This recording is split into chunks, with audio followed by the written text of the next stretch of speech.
제가 막 제대하고 민간인 신분으로 돌아온 지 보름도 채 되지 않았던 시절, 정확히 23세 때 일이에요. 주말 저녁 친한 선배와 포장마차에서 소주를 기울이며 느긋하게 시간을 보내고 있었습니다. 그런데 갑자기 어디선가 40대쯤 되어 보이는 아줌마 한 분이 다가오더니 대뜸 우리와 합석을 하고 싶다고 말하는 거예요. 총각들 심심하면 우리랑 노는 건 어때? 뭐지?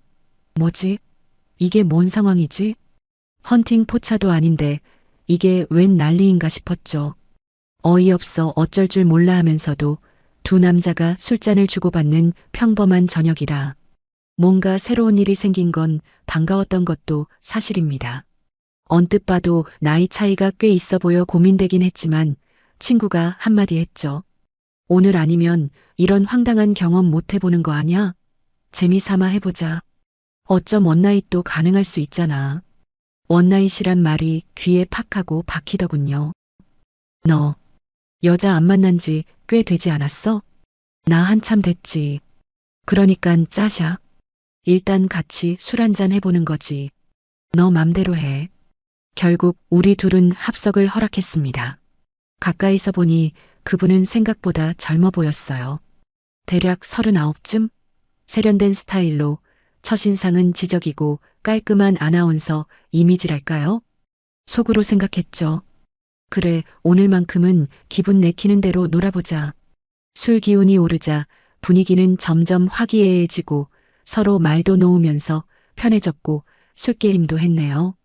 대화 도중 알게 된 건 한 분은 이혼을 전제로 별거 중이었고 다른 한 분은 6개월 전에 이혼했다는 사실이었죠. 그중 이혼했다는 누님이 제 매칭 상대가 되었는데 나이는 39, 25에 결혼해서 현재 중학생 딸이 하나 있다고 했습니다. 딸은 아빠와 살고 있다더군요. 그 누님이 참 재미있었습니다. 겉으로는 다소곳하고 조신한 척했지만 술이 한 잔, 두 잔 들어가자 본심을 드러내더라고요. 제 옆에 바싹 붙어 앉더니 영계랑 한번 만나보고 싶네라며 노골적으로 들이댔죠. 기분이 나빴냐고요? 전혀요. 술자리가 끝날 무렵 그녀가 말했어요. 우리 집에 가서 한 잔 더 할래? 그 말에 저는 잠시 고민하다 택시를 잡아타고 그녀의 집으로 향했습니다. 그때부터였던 것 같아요. 제 머릿속은 온통 공부 대신 다른 생각으로 가득 찼죠. 또래 여자들에게는 이상하게 흥미를 느끼지 못하고 나이가 있는 미시족이나 아줌마들에게 눈길이 가기 시작했어요. 특히 나이 많은 돌싱 여성이나 아줌마들은 저에게 오히려 부담이 없었거든요. 그들 역시 젊은 남자와 대놓고 밖을 활보하기엔 신경 쓰이는 부분이 많았으니 주로 실내에서 시간을 보내는 게 당연했죠. 데이트 장소는 보통 모텔이나 그녀들의 집 아니면 차 안에서 드라이브를 즐기는 정도였어요. 배가 고프면 배달 음식을 시켜 먹고 드라마나 영화를 보며 하루 종일 뒹구는 데이트. 그런 생활은 원래부터 집돌이 기질이 강했던 저에게 딱 맞았습니다. 또래 여자애들과 만나면 매번 어디로 데이트를 가야 할지, 저녁은 뭘 먹어야 할지 고민하고 맛집을 검색하며 신경 써야 할 게 한두 가지가 아니었거든요. 하지만 아줌마들과의 만남은 달랐어요. 화려한 이벤트나 과한 노력 없이도 편안하고 여유롭게 시간을 보낼 수 있었고 그런 점들이 저를 더 끌어당겼습니다. 고등학교 친구한테서 오랜만에 전화가 왔죠. 반가운 마음에 시내에서 만나 소주 한 잔을 하게 됐는데 그놈이 학교를 휴학하고 노래방에서 웨이터 아르바이트를 하고 있다는 얘기를 처음 들었습니다. 야, 문주야. 너 진짜 미쳤냐? 그렇게 죽어라 공부해서 어렵게 들어간 대학인데 중도 포기하고 노래방에서 일한다는 게 말이 돼? 그 친구는 3학년 1학기까지 마친 뒤 집안 사정 때문에 휴학한 상태라고 했어요. 학교고 뭐고 다 필요 없어. 1년만 바짝 돈 모아서 나도 사업 한번 해볼 거야. 돈 버는 데는 물장사가 최고라니깐.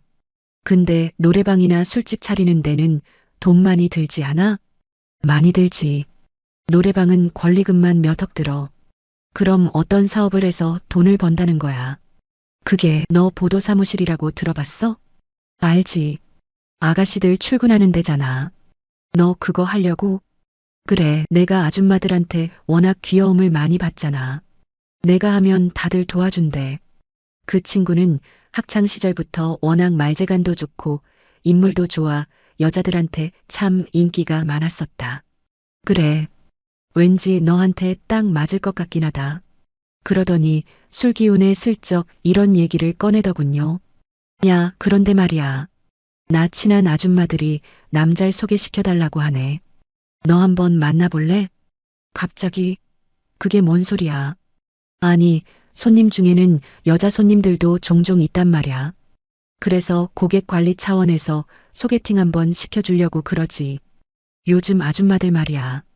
집에선 완전 요조 숙녀인 척하지만 밖에 나오면 다 오픈 마인드야. 내가 아는 아줌마는 맨날 남자가 바뀌어서 놀러 다닌다니까? 그러더니 덧붙여 이런 얘기를 했습니다. 하루는 그 아줌마들 중 하나가 나한테 연계해. 한번 만나보고 싶다고 괜찮은 사람 있으면 소개해 달라는 거 있지. 그 말에 웃음이 터지면서도 속으론 이미 호기심이 발동했죠. 야, 그런 거라면 나도 한번 만나보고 싶네. 대신 돈 많고 새끈한 아줌마라 부탁해. 그리고 드디어 약속한 날이 다가왔습니다. 친구가 말했던 그 아줌마들을 만날 생각에 묘한 설렘과 긴장이 교차했죠. 40대 여성과 20대 남자의 소개팅이라니. 긴장되면서도 묘하게 설렜다.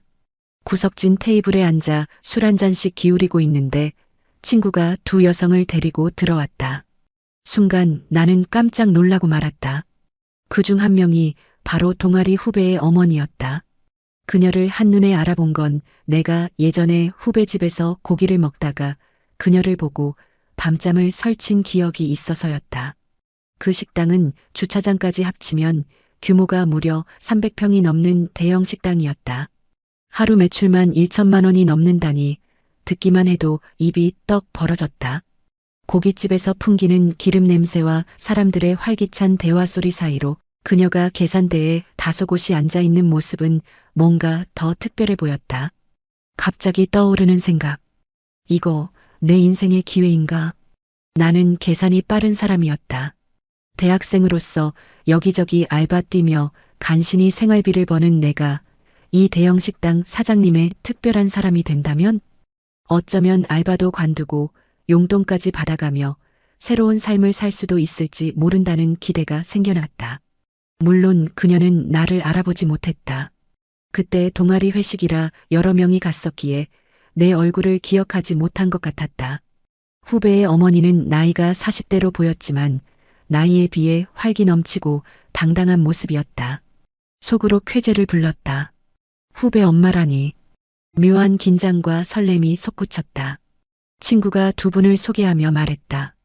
이분들 제 친구인데 아주 킹카입니다. 친구야, 잘 모셔. 그녀들은 내 앞에 앉아 술을 권하며 물었다. 학생 같은데 나이가 몇이야? 솔직히 말씀드리면 23살입니다. 호호호, 23살? 보기엔 더 성숙해 보여. 아, 제가 군대 갔다가 복학한 지 얼마 안 돼서 그렇습니다. 건강해 보여서 좋네. 언니, 어디가 건강해 보이는데? 혹시 그쪽이 건강해 보인다는 거야? 얘는 뭐라는 거니? 오늘 처음 만났는데 그 길 어떻게 안다고. 그런가. 그럼 이제부터 천천히 알아보면 되지. 호호. 그녀들의 시선과 말투에는 장난기가 섞여 있었다. 후배의 어머니, 김순옥, 43세. 다른 한 여성은 40세 돌싱녀. 술자리 후에는 친구가 일하는 노래방으로 자리를 옮겼다. 조용한 분위기 속에서 부드러운 음악이 흘러나왔고 친구가 노래를 부르는 동안 나는 순옥 씨에게 춤을 청했다. 그녀는 잠시 머뭇거리더니 내 손을 잡고 무대 중앙으로 나왔다. 음악에 맞춰 천천히 춤을 추며 그녀는 내 어깨에 머리를 기대더니 내 스텝을 따라왔다. 옆에서 보던 다른 여성은 부러워하는 눈치로 우리를 바라봤다. 사모님, 정말 매력적이세요. 제 맘에 쏙 들어요. 아니, 총각 말도 참 이쁘게 잘하네. 나도 아들뻘 되는 남자랑 춤을 추니 묘하긴 하네. 저도 너무 좋은데요. 자기, 혹시 바람둥이 아니야? 에이, 무슨 바람둥이겠어요. 그냥 마음에 드는 여성을 만나니 에너지가 넘쳐서 그런 거죠. 한창 그럴 나이긴 하지. 그녀와의 대화는 점점 편안해지며 유쾌하게 흘러갔다. 브루스가 끝나고 테이블로 돌아오니 그녀의 친구가 장난스레 말했다. 둘이 정말이지 화끈하게 노네. 민망해서 못 보겠다. 새벽이 되자 분위기는 한층 더 무르익었다. 적당히 취기도 오른 상태에서 우리는 각자 자연스럽게 파트너와 자리를 함께했다. 나는 그녀와 눈이 마주쳤고 그녀의 미소에는 어딘가 모를 장난기와 묘한 긴장이 섞여 있었다. 자기 많이 취한 거 아니야? 아니요, 사모님이 더 취한 것 같은데요? 사모님이라니, 이제부터는 그냥 이름 부르는 거 어때? 그럴까요? 순옥 씨? 그녀는 순옥 씨란 말에 한참을 웃더니 한 손으로 내 어깨를 툭툭 쳤다. 순옥이라고 불러주니 셀레네. 자기. 근데 나 같은 아줌마랑 이렇게 단둘이 있는 거 정말 괜찮은 거 맞아? 저도 설레는데요. 어머, 설렌다고? 자기는 참 말을 잘하네. 어느새 새벽 공기가 차가워지기 시작했고 그녀가 말했다. 이제 슬슬 가야겠다. 오늘은 여기까지 알았지? 오늘은요? 그럼 내일은 또 볼 수 있는 건가요? 그녀는 내 물음에 피식 웃으며 대답했다. 넌 참 빠져나갈 구멍을 안 주는구나. 그래, 생각해 볼게. 그녀와 함께한 그 새벽은 단순한 즐거움 이상의 무언가가 있었다. 설렘, 긴장, 그리고 알 수 없는 기대감. 나는 그녀를 보며 생각했다. 이건 분명 시작에 불과하다. 며칠 뒤 그녀를 다시 만났다. 그리고 그녀는 나에게 진지하게 말했다. 그날 일은 다 잊어버리자. 알았지? 내가 아들 같은 너랑 뭐 하는 짓인지 모르겠어. 어떻게 잊어요? 우린 이제 건널 수 없는 강을 건너고 말았는걸요. 동식 어머니. 뭐라고? 자기가 동식이를 어떻게 알아? 저 동식이 학교 선배예요. 한 달 전에 순옥 씨 가게에서 고기 먹었어요. 그녀의 얼굴은 당황으로 물들었고 더 깊은 고민에 빠진 듯 보였다. 그랬구나. 난 전혀 몰랐네. 그나저나 우리 어쩜 좋지? 저는 후배 엄마라서 묘하게 더 끌리는데 어쩌죠? 호호. 자기 변태하냐? 그런 게 왜 끌린다는 거야? 난 민망하기만 하구만. 우여곡절 없는 만남.